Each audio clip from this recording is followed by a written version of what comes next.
Hello, this is Dr. Emme and this is my IELTS Planner course. Welcome to session 1. In this course, you will need Mindset for IELTS 1, and in this session, we are gonna learn 7 strategies for IELTS. So let's get started.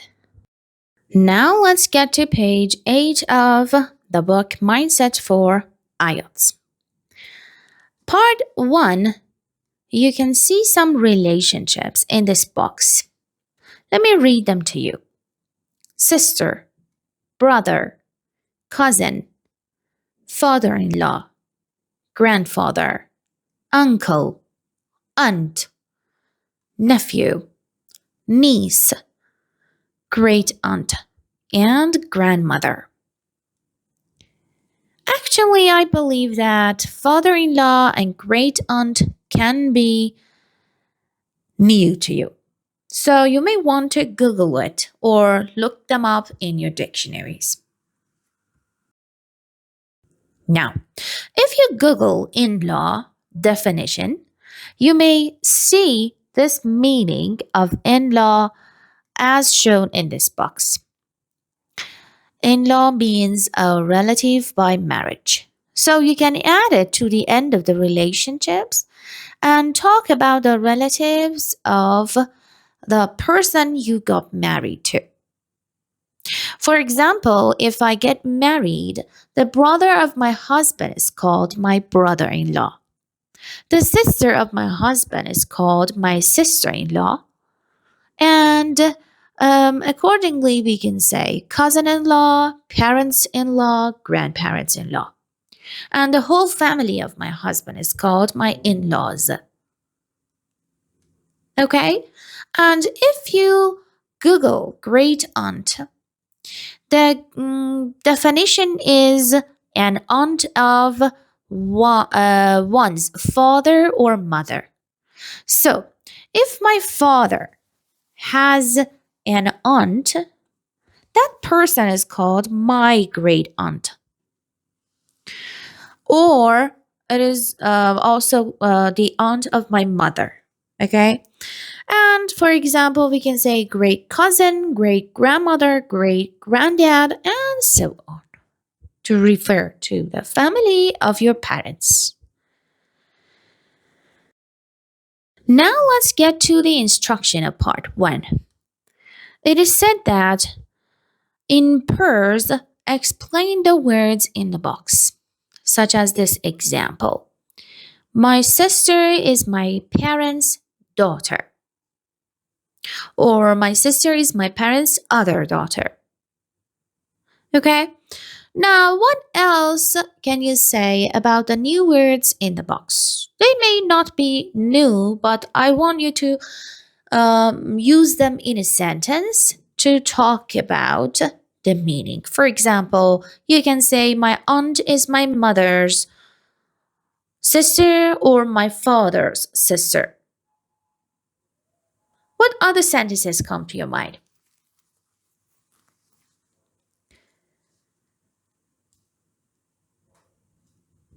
Nice.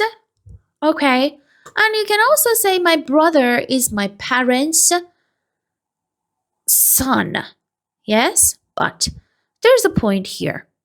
We cannot say my parents apostrophe S because my parents has S itself and it is plural.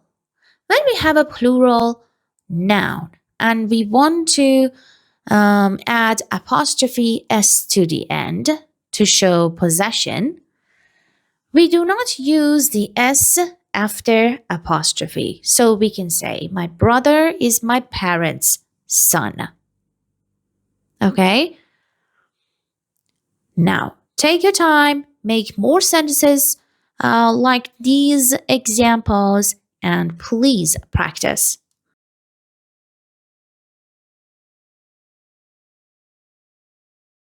And the next part of this exercise asks you to tell your partner who you live with. The other part also asks you to talk about the family members that you are close to.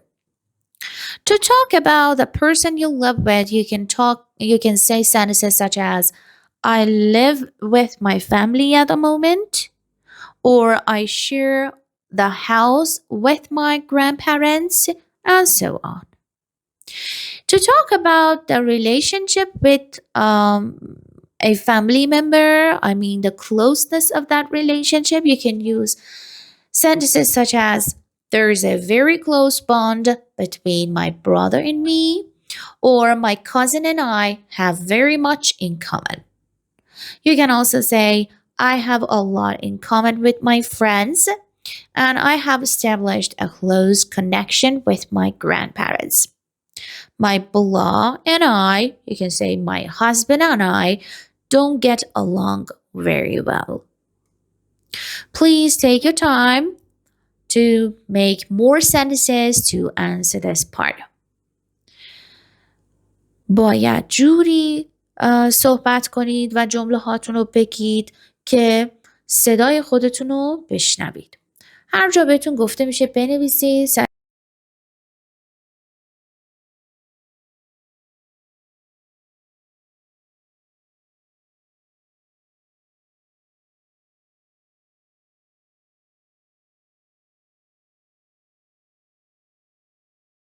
Okay, now let's get to this listening task, which is on page 8 of Vocabulary for IELTS Cambridge book. It is the first level. And you are going to listen to 4 conversations, conversation A, B, C, and D, and you are going to match them to the topics the conversations are about. Let's get started. But before that, if you have the book, you may want to open it and use it and answer it with a pencil.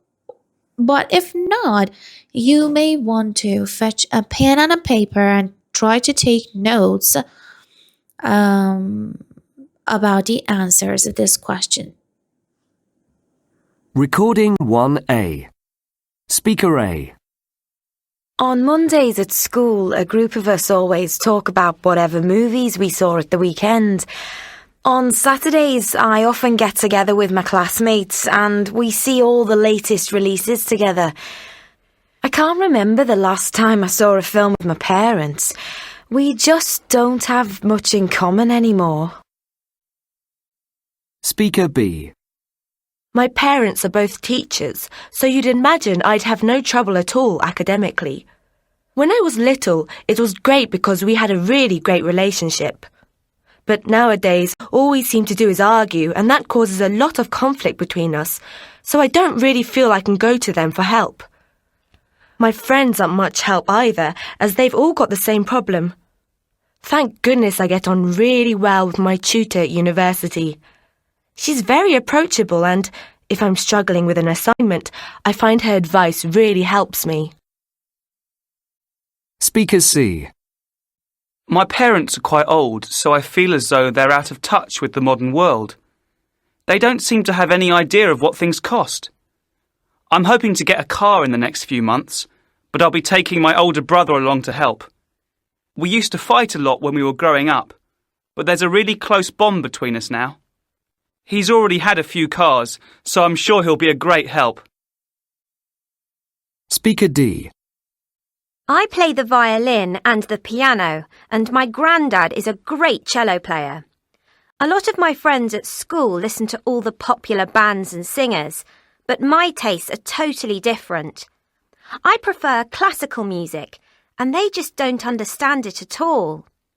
Luckily, Grandad shares my taste, so we often buy CDs and talk about them together.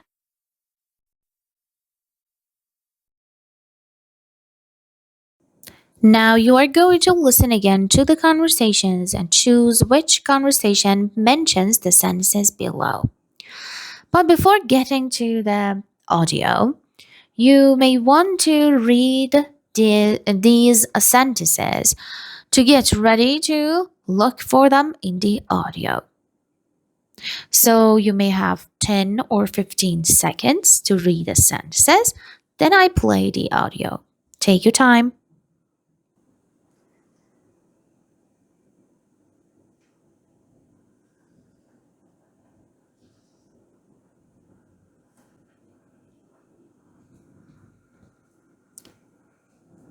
Recording 1A.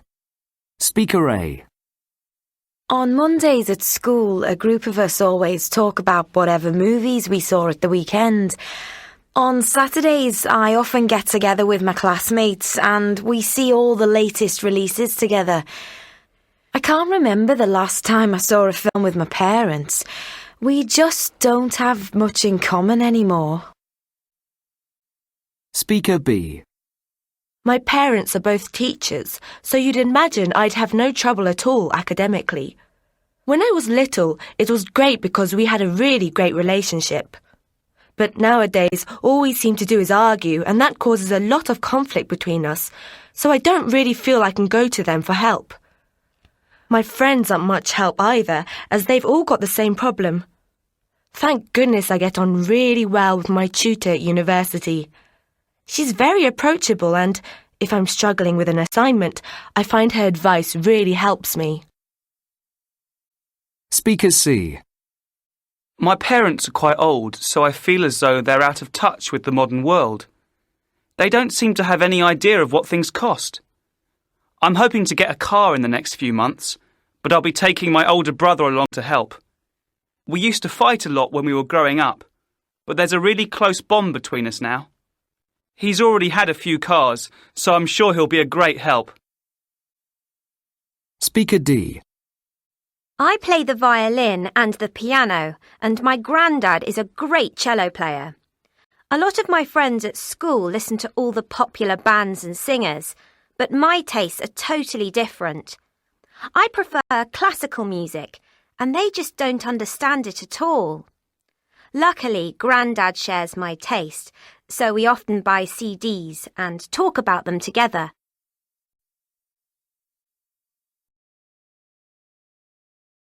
Now check your answers.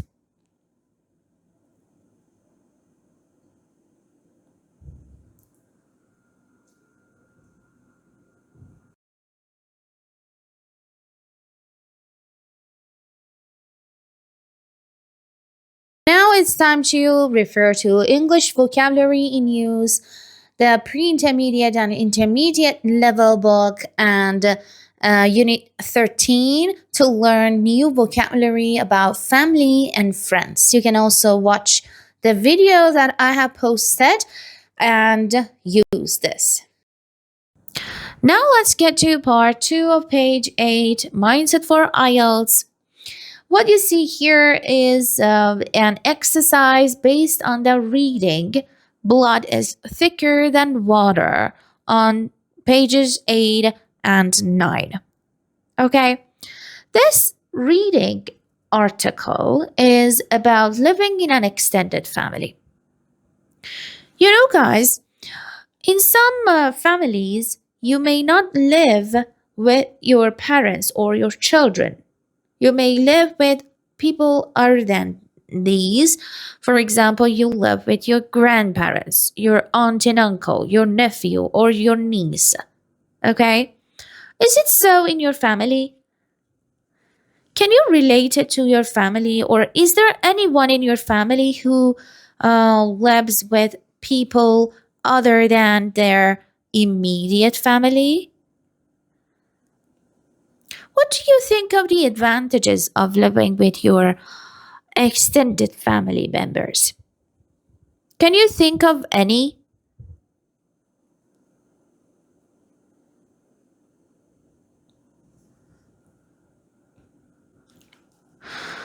Nice. And what you can see here in part 2 are 5 sentences about the advantages of living in an extended family. Let me read them. Older people are fun to live with. 2. Older people are patient and experienced. 3. You can save money by living together. 4. Grandparents are not as busy as parents. And 5. Children get plenty of love and attention. Okay, now it is asked, which of the following advantages do you think are the most important ones?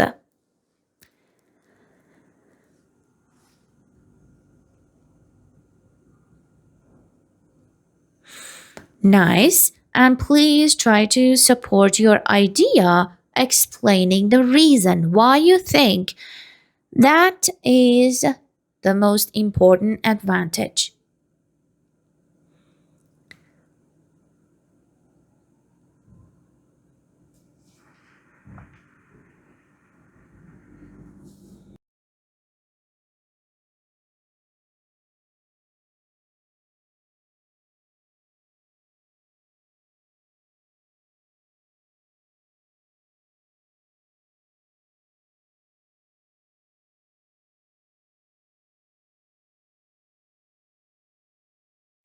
Now, before we get to part 3, I want you to take a look at next page, part 4.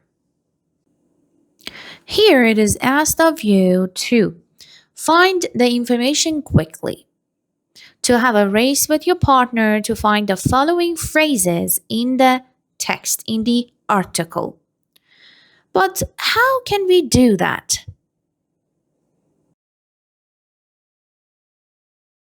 You know, it's like finding this yellow circle among all these white circles. Okay? Take a look at it. In this picture, finding the yellow circle is not that hard. It is like finding the phrases in part 4 in that article. Blood is thicker than water. So, the first reading strategy covered in this session is finding information from the text quickly. You know, it is not important to read the words one by one. So you don't need to read the article word by word from A to Z, but you need to find the yellow circle among all those white circles. It is like finding a triangle among other circles. Okay, so when you know the word, you just need to move your eyes quickly through the text to find that word. And it is not that hard. It is a matter of practice of your eyes. And now let's do that. There are 6 phrases that you want to find in this article, but you have about 1 minute.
This is another practice of scanning the text to find certain words or phrases. It is on page 9 of Vocabulary for IELTS Cambridge book, the first level, and it is part 2.1.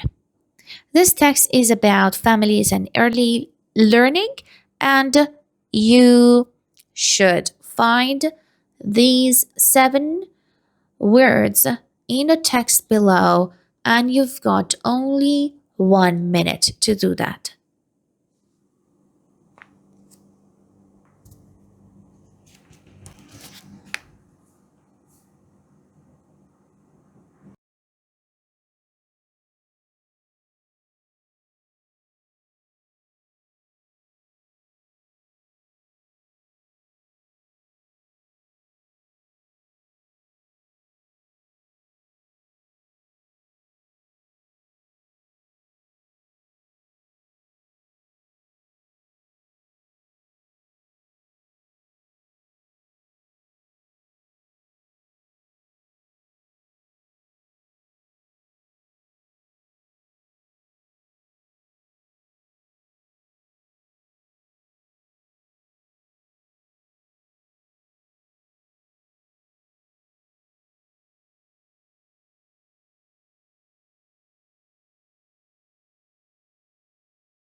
Now, if you take a look at the article, you can see there are some words highlighted as green, and here I circled them for you to see better. Okay. Now, actually, this part is related to part 3, the vocabulary. But before that, I want to teach you a reading strategy. That is reading strategy 2. It is guessing the meaning from the context. Each text or article offers opportunities and clues to understand the meaning of the unknown words. So, when you do not know the meaning of a word or a word is new to you, especially in IELTS exam, there are some clues in the article which can help you with the meaning of the word. Okay, so it is possible to work out the meaning from those clues by looking at the words around it or by looking at the context. But before we get to that, what is context? And how can we find those clues or those signs? این استراتژی ریدینگ رو ترجیح دادم به فارسی براتون توضیح بدم. کلماتی که هایلایت شده توی پسیج در واقع کلماتی هستند که شما با نگاه کردن به کانتکست یا جملات قبل و بعد اون کلمه یا کلمات قبل و بعد اون کلمه میتونید حدس بزنید که منظور یا مینینگ اون چی هست. خب و در واقع how can we find clues یا اینکه اون نشانه ها رو از کجا حالا پیدا کنیم رو میخوایم توی اسلایدهای بعد بهش بپردازیم که ببینیم اصلا چطوری. این بنابراین در حد استراتژی من براتون ننوشتم اینجا. میخوایم با هم پرکتیس کنیم، اگزمپل های مختلف توضیح بدم که چی.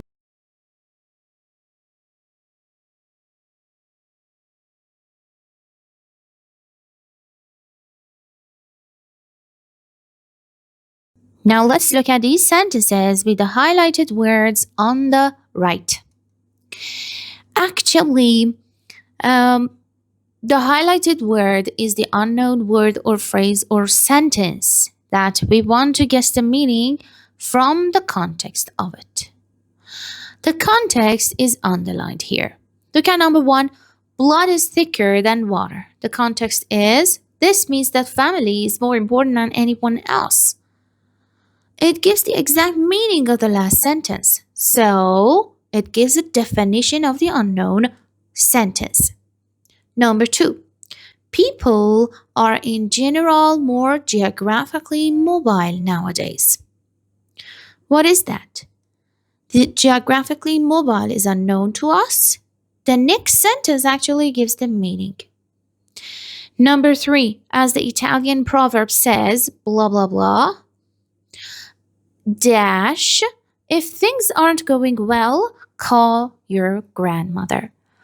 This underlined sentence is the exact equivalence of the Italian proverb.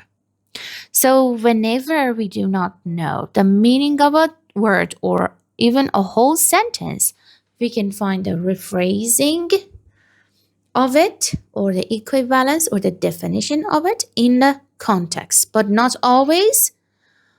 And one sign to find such clues is the word mean or meaning or this means or dash, like an underline.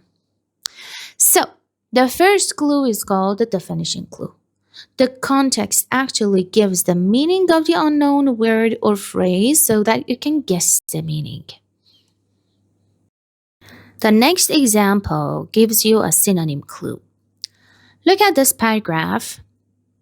Selfish is highlighted here. How do you guess the meaning from the context? Let's look at the same sentence. They may become more caring and less selfish if they spend time helping their grandmother. Actually, the underlined words more caring has the exact meaning of less selfish. So more and less are opposite, so we can say caring and selfish are opposite. Caring is the person who is careful about other people's feelings. What about selfish? Selfish, as you can guess even from the word, you can guess that it means not caring about other people or caring about yourself more than other people. So sometimes the context gives you a synonym clue. That is, the context gives you a word with the same meaning, or even antonym clue. So we should be careful for the words such as and, or, but, however, unlike, in contrast, and whereas. And finally, another clue is an example clue. Look at the highlighted word convenience. We can guess the meaning of this by looking at the underlined part. For example, they go to the same school, they live near each other, or their parents are friends. Let's read the same sentence. Young children often choose their friends because of convenience. What is because of convenience? Actually, it means that, for example, they go to the same school and they find friends. They live near each other, so they become friends. Or they go, for example, their parents are friends, so they can choose their friends because of convenience. Means they do not do anything, okay, to make friends. They just do it because they can have access to these people. They become friends to these people because they have access to these people, or it is easy to meet them. Therefore, number 3 is the example clue that gives you the example as a clue to find the meaning of the unknown words. So we should be looking for words such as, for example, such as, including, or like. Now it's time for you to find the meaning of the highlighted words in the article and do part 3, the vocabulary part, on page 9. But before that, be careful to use the context to work out the meaning of the other words, and we have an exam strategy, a testing strategy. Always, when answering questions, look at the question first and look for an easy one that you can answer without even looking at the passage. There can always be one or even some easy known words.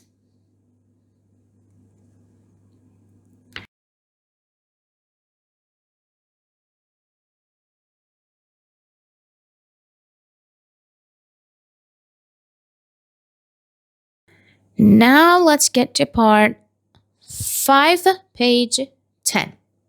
That is identifying the keywords in a question. So how can we identify the keywords? What are keywords? Why should we do that? Why should we identify the keywords? How can we find them? Everything is answered under strategy Strategy 3 is about identifying keywords. Now, what is a keyword and why it is important to identify or underline the keywords? We can say that it is the topic of that sentence or that question. It is usually a noun or a verb. Sometimes it is there are two keywords. Okay? Now, why is it important to underline the keywords of a question? It is important because when you underline them, you know the context, you know the topic, so you can stay on topic. You can guess the type of the answer that the question is looking for, and you can find the answers faster. So do not forget to underline the keywords in the question before answering it. So, part 5, you should identify the keywords in these 3 questions. Number 1, what percentage of children live in extended families in Asia, Middle East, South America, and Sub-Saharan Africa? Here the keywords can be many. First of all, the most important one is that is percentage. Percentage. The next one is the children.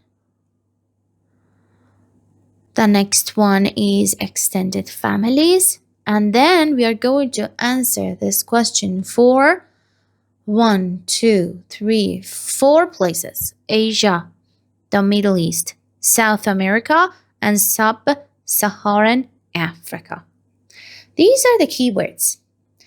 And now that we know the keywords, we can guess the type of the answer for this question. We should answer in numbers, in percentage. Okay? And where can we find this number? We can find this number under the part that is about Asia. You can find this number in the part about the Middle East. We can find the number in the part about South America, and so on. So the kind of keyword that we identified actually made us aware of the type of the answer and even the location of the answers. Now, number 2. Why are grandparents often less busy and stressed than parents? The 2 most important keywords here are grandparents and parents because it is a comparison of the 2.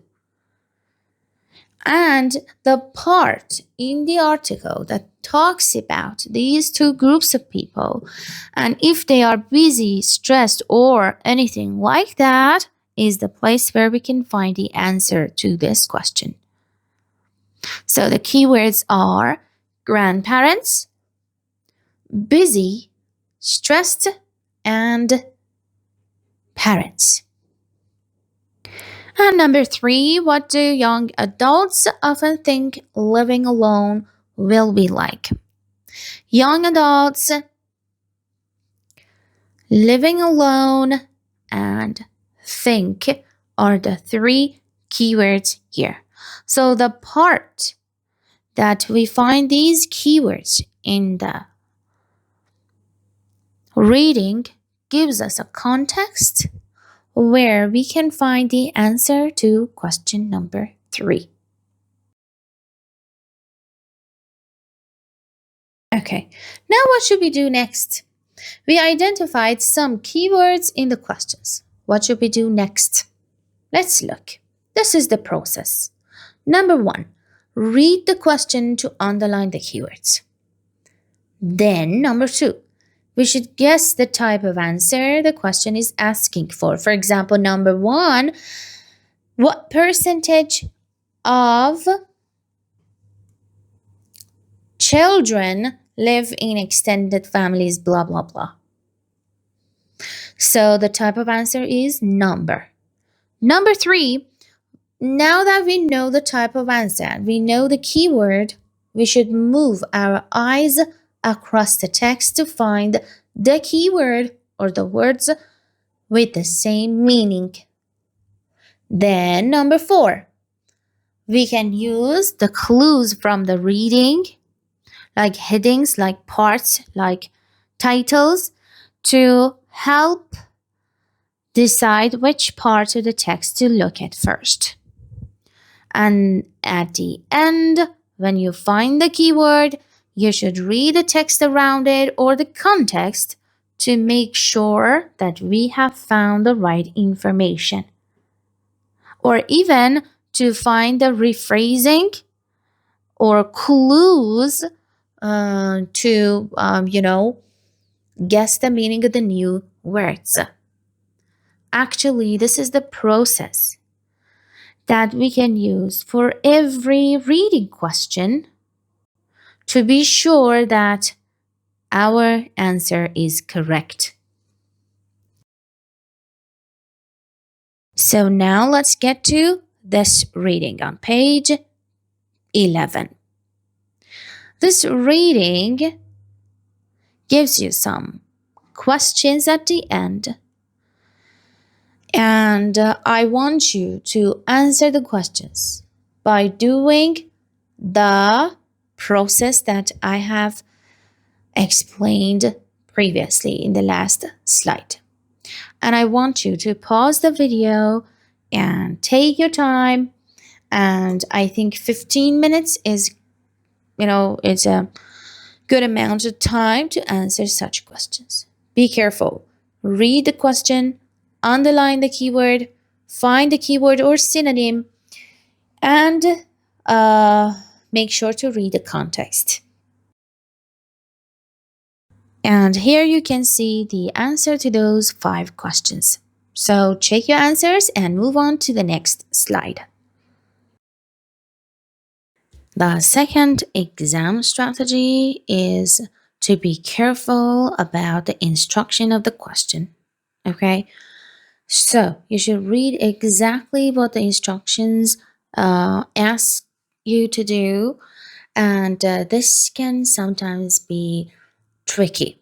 Okay, so be careful. For example, the instruction of this question is: answer these questions. Choose no more than 2 words and / or a number from the passage for each answer. Look, here it can be very tricky. Under the pressure of the exam, okay, maybe guessing or working out what the question or asks you to do, or what the type of the answer could be, can be really confusing in such questions. So wait for the meaning.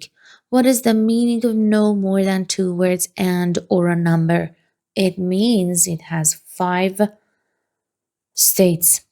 One word. So we can write only 1 word. You can write 1 word and a number. You can write only a number. And you can write 2 words only, or 2 words and a number. Yeah? See what I mean? So be careful, and let's do this part. Part 7. Read this exam task and the answers to the questions. What is wrong with the answers? So this is an exam task. It is a sample exam task with answers. So someone took the test and answered these questions. We want to check if they are correct or not. But the advice related to each one, to each problematic answer, should match to, the options A, B, C, and D. Okay, so please take your time and about 5 minutes and work it out.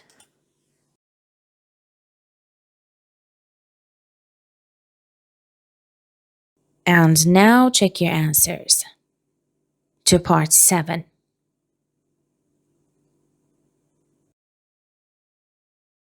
To complete this session, I suggest you watch the video on present simple tense that I have prepared for you in another video. It is in English grammar in use, and it is the general use of present simple tense and the use of frequency adverbs and phrases with this tense that is related to the topics at hand today. And beside that, I also taught you the two types of who questions in this tense, which can be really tricky for some people. So do not forget to click on this video link on top of the slide. And yeah, let's go to the next one. After you watch that video, come to the next slide.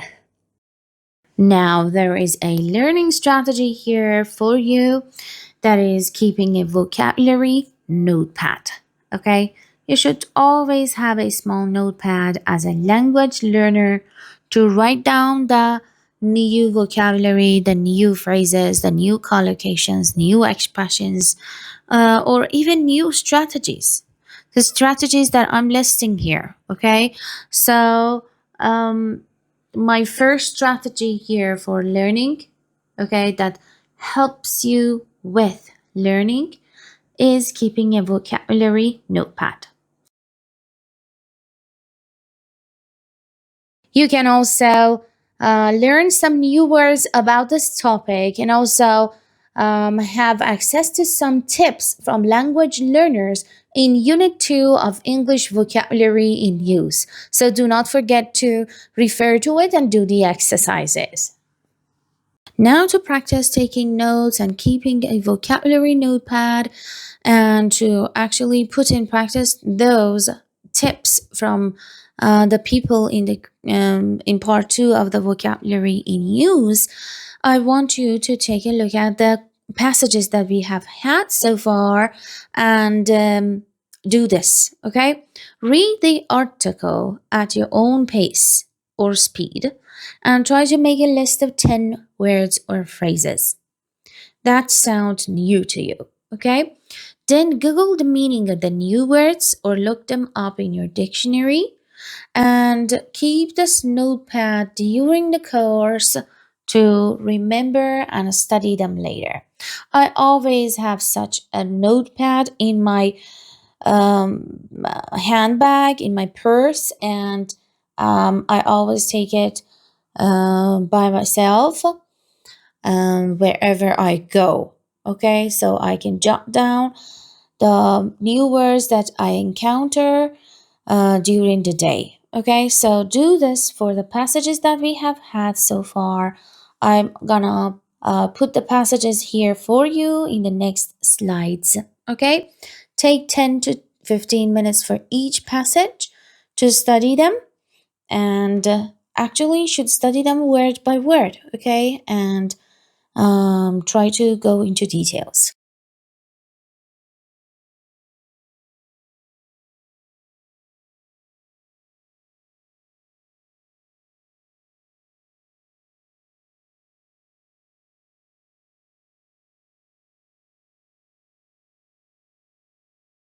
And as your homework, you may want to practice speaking about your daily routines. Do not forget to use the related grammar and vocabulary to this topic, which are present tense and the vocabulary that we have had today. Have a good day.